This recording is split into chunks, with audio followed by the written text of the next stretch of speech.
So the All Black team to play the all-important quarter-final against the Irish has finally been named.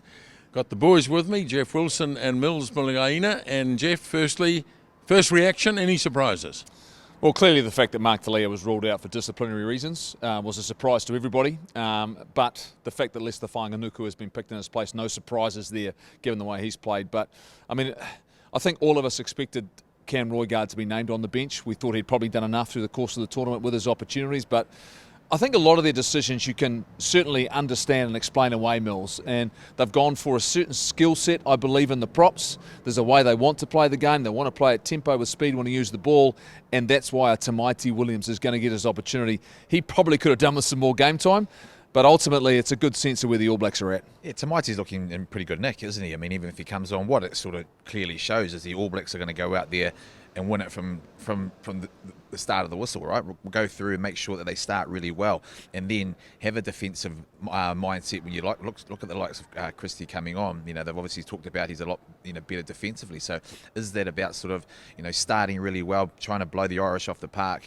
and then basically defending the house down? And you've got a little bit of youngsters as well. Newell gets an opportunity, but you've still got plenty of experience. Whitelock's there as well. So there's an element off the bench and saying, well, we're going to close this game out, and we've got a defensive side off the bench that will not only lift the level, but will close it out. But you've got to start well against this Irish side.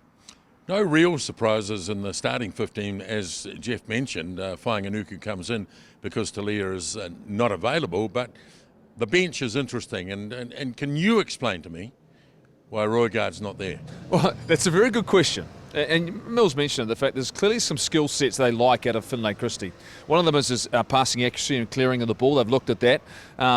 And defensively, his ability to read the game. He does put himself in harm's way. There's no doubt about that.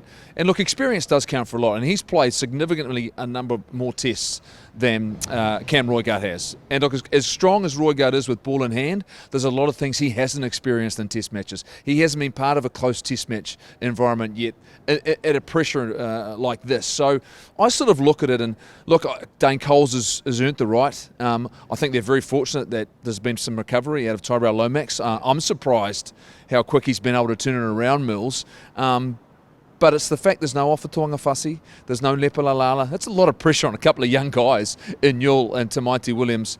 But to have someone like Sam Whitelock in behind them for the last 20, 30 minutes of the game, and combine that with the experience of Dane Coles, and Dalton Popali'i has been in a lot of big games as well, that's probably one area I still really, really like. And the all-important Damien McKenzie as well. The fact he's played his way in, the fact they need him, I look at it and go, that could be an area where the All Blacks might have an advantage. Yeah, absolutely. There's kind of a mix of sort of balance within the bench. Whilst I've sort of said there's guys there that are going to close it out, there's also a little bit of the youth and enthusiasm, coming off the bench, mixed with a little bit of Damien McKenzie flair to come out and say, well, perhaps they're looking at it, an overall picture of it. If we're not going so well and we haven't started so well, we can throw guys on like that, but there's still plenty of experience that comes off the bench. Talia, for me, is a real surprise. The fact that they've obviously got standards within the group, and you've got to remember, Ian Foster's not going to be here. Usually something like that can actually put so much influence on the fact of what's going on. There's speculation, what's he actually done? Do they need that? I'm not sure. It must have been that severe for them to actually bring it up. But Fainga'anuku, what he does bring, especially around those edges, is he's going to help those forwards. He's going to get that sort of muscle around sort of the pick and goes that we've seen him be able to do, and also the competition out wide. Man, he's going to be massive. So I actually quite like it. It's not a bad replacement, is it? I think if they didn't have a clear replacement, it would have been a really hard decision to make. The other thing he's really good at is he's great over the ball. I mean, defensively as well. He's almost like another loose forward, like you mentioned. So, look, the other thing I did get the chance to do was speak to Aaron Smith today. And he talked about those values and standards and how tight the group were. So obviously they wanted to deal with this in the right way, but they sounded ready. They are primed, and all the things you start hearing during the week, Brodie Retallick talked about the fact that he remembers Nisbo. We all remember, right, last year as well. Let's be honest. I wasn't part of it. I didn't play in that series, but I almost feel as though there's a score to settle. I think this is massive. In terms of our history of the game, in terms of our relationship with Ireland, in terms of where we sit with them, not just in this World Cup, from what's happened in the last 6 or 7 years, Nisbo, and you've been at all of those test matches, right? This is a significant moment between these two countries. Oh, my word, it is, yeah. Can you read between the lines, just finally, can you read between the lines in the team selection and see a game plan, Mils? I think there is. Like, as I said, I think they've got to start well, right? They've got to start well in terms of what they're sort of going out there with. There's a real settledness about it.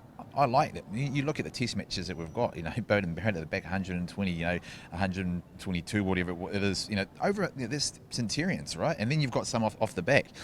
There is a bit of hurt there. And that all that experience is going to count come these big moments. Ireland have never faced that. The All Blacks have. There's plenty of guys that have experienced disappointment, but now there's also even more hurt, behind the fact that we lost the series, and we've got Irish fans behind us. That's going to add to it. Already telling us that we're not going to win this game. So that just all adds to the drama of which is going to be a remarkable weekend in Rugby World Cup. Right? Yep. Thanks, guys. Well, there it is. It's all set up for a blockbuster quarter-final.